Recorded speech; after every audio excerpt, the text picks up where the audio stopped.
allowing our students to be the best they can be. Not in a straitjacket way, but in ways that will allow them to achieve excellence in whichever field they may find themselves, whether in the arts or science, or in agriculture education. I do hope that the observations that I have to make will help you arrive at some kind of leadership we need to move the next phase, to move into the next phase of development and to move the country forward and upward. I will raise a few concerns as we go along, but they are not meant to be criticisms. They are concerns that we may want to look at and respond to.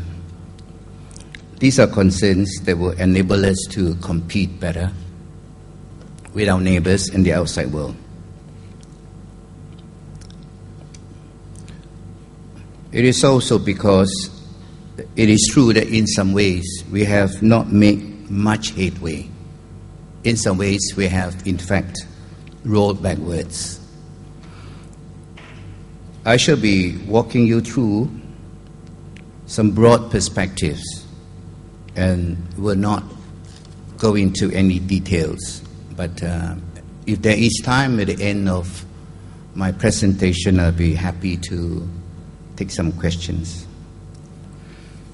Later on at the workshop, we shall engage you in an exercise which I hope will produce some results and allow us to discuss issues that are important. I have used the word heartbeat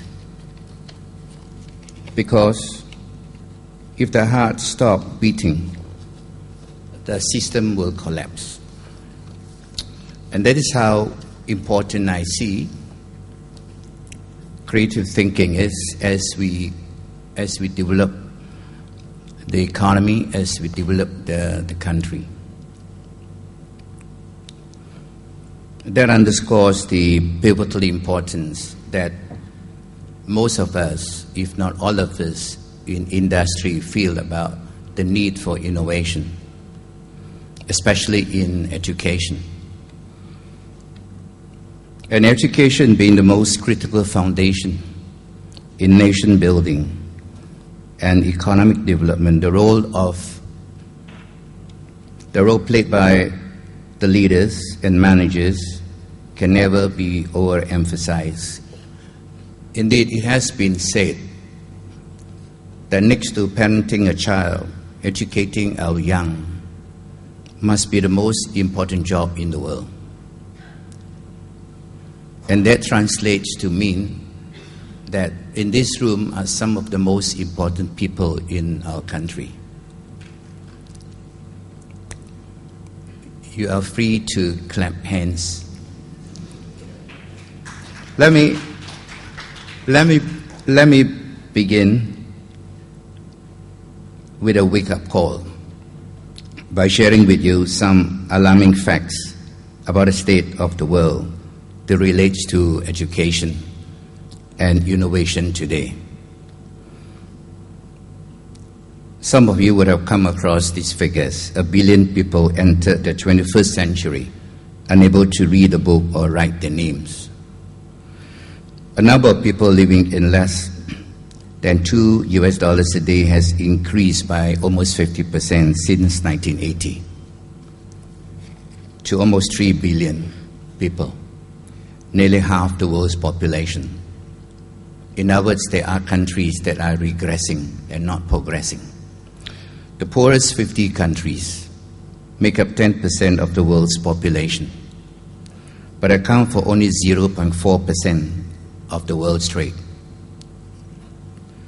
51 of the world's largest corporations,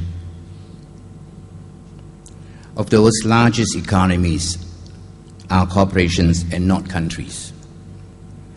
In other words, there are companies that are much bigger than the economy of a country. The top 500 multinational corporations account for nearly 70% of the worldwide trade.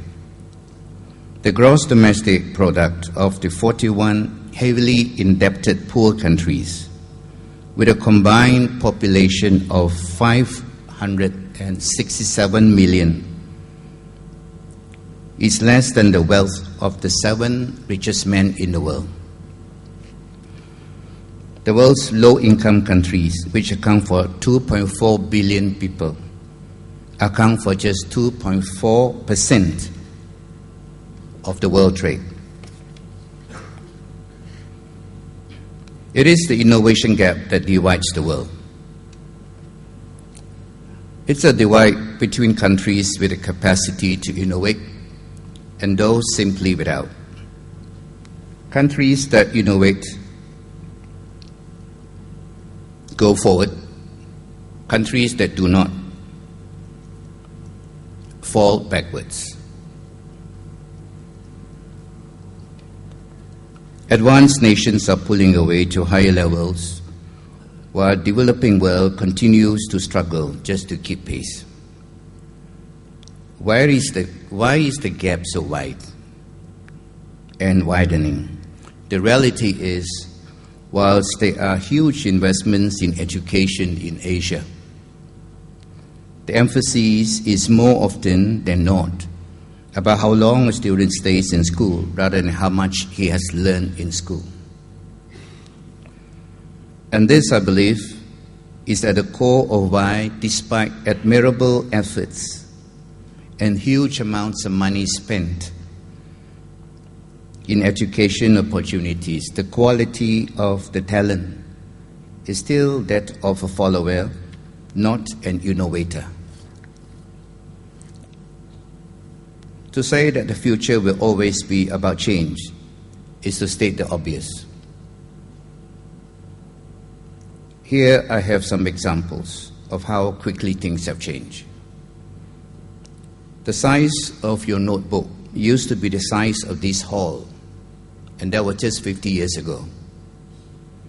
Soon it will be so small, you can fold it into your wallet, but chances are it will be 100 times more efficient. Soon your mobile phone will replace your computer, and you will be all you need to do your work, no matter where you find yourself on planet Earth. Soon those who do not like crowded places may travel to the moon for a really quiet holiday. The worldwide map has already created a virtual reality that has made time, space, and distance totally irrelevant. Soon the internet will be home to a whole new virtual business world, an alternative world, one that needs no office space and recognizes absolutely no boundaries. That should give you an idea what kind of competition we'll be facing in the future. And the future is tomorrow. The future, as they say, will always be about achieving the impossible. It will always be defined and designed by those with creative energy, with creative leadership, by those who create their own games and write their own rules. All recent phenomenal achievements have been achieved by very young people who are fearless in their thinking. Here are some examples. Every month, more than 700 million photos uploaded into Facebook, which receives 4 billion hits every month. 4 billion. Facebook was created by a 20-year-old student from his dormitory room. Even more amazing is Google. As of 2008, it has an index of 1 trillion websites. That is 1,000 billion websites. Google was created in a garage by two 25-year-old students whose purpose was just to organize the world's information and make it accessible to anyone who wants to use it. Yahoo receives 1 trillion hits a month by people across the world searching for something on the web. And now we have Twitter, which has completely removed the ability of authorities to block news or to black out views. That has changed the way we communicate forever.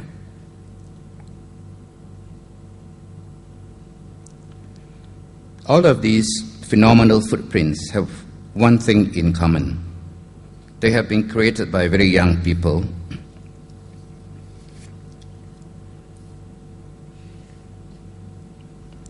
with little more than a few friends and their computers and the ability to think outside the box. These young people imagine that they could do something. They gave themselves a reason and they went and they did it.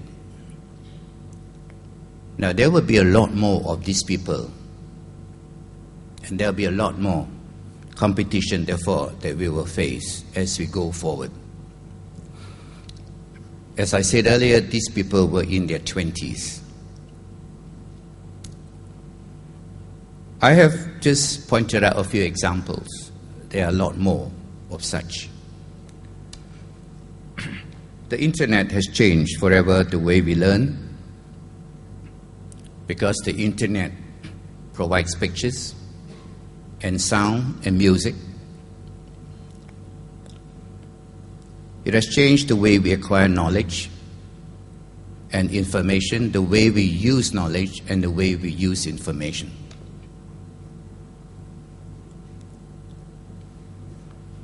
That leads me to the next question. Are we doing enough to keep pace with the change that is happening at an ever faster pace? As I'm speaking to you, a lot would have changed. The rise of innovation to the top of the agenda of many countries today has resulted in a profound shift in the nature of global competition. As you know, in the Western world, most economies have now described themselves as innovation economy, away from knowledge economy. Economic advantage no longer depends on natural resources, raw materials, trade of goods and services, not giant factories, and not even a large consumer market. Instead, creativity is now driving the new economy and regenerating the old economy. If you would imagine old economies that have not been able to innovate, simply will not be able to compete, simply will not be able to earn foreign income. At the cutting edge of this shift is the creative sector of the economy. Science and technology, software engineering and web publishing, digital media and design innovation, culture and entertainment, and the knowledge-based professions. Because these industries rely heavily on talent, countries around the world have stepped up their efforts to attract the brightest scientists, the most innovative thinkers. Since the best brains would go to where